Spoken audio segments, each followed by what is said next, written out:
America যুদ্ধ করতে চাইলে চীনও শেষ পর্যন্ত লড়াই করতে প্রস্তুত। আমেরিকার প্রেসিডেন্ট ডোনাল্ড ট্রাম্পের শুল্ক নীতি ঘিরে বিতর্কের আবহে অবস্থান বুঝিয়ে দিল চীন।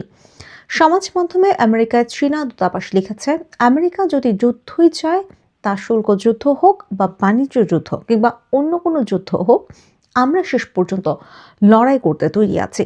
বুধবার মার্কিন কংগ্রেসের যৌথ অধিবেশনে প্রথম ভাষণ দেন ট্রাম্প। মার্কিন প্রেসিডেন্টের ভাষণে ফের উঠে এসেছে শুল্ক নীতির প্রসঙ্গ। চীন সহ বিভিন্ন দেশের প্রসঙ্গ উল্লেখ করে ট্রাম্প জানান, এই দেশগুলি আমেরিকার উপর যত বেশি শুল্ক চাপাবে, আমেরিকাও তত শুল্ক চাপাবে।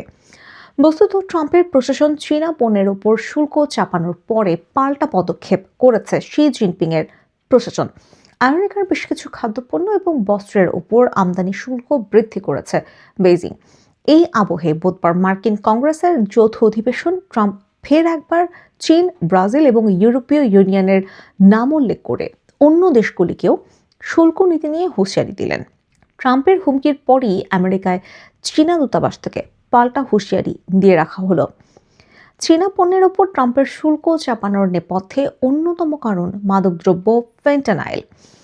ওয়াশিংটনের বক্তব্য, সীমান্ত দিয়ে ফেন্টানাইল পাচার বন্ধ করতেই শুল্ক চাপানোর সিদ্ধান্ত নেওয়া হয়েছে।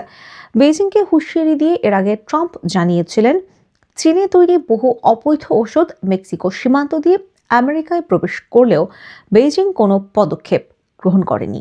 চীন যতদিন না এই বিষয়ে ব্যবস্থা নেবে, ততদিন পর্যন্ত চীনা পণ্যে শুল্ক চাপানো হবে।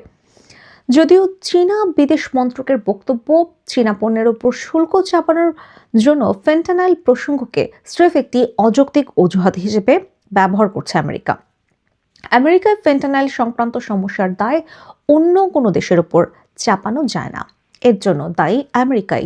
বেইজিং আরও জানিয়েছে, মানবিক দিক থেকে এই সমস্যা সমাধানের জন্য চীন আমেরিকাকে সাহায্য করতে চাইছে, কিন্তু চীনের সেই উদ্যোগকে স্বীকৃতি দেওয়ার বদলে আমেরিকা চীনের উপর দোষ চাপানোর চেষ্টা করছে।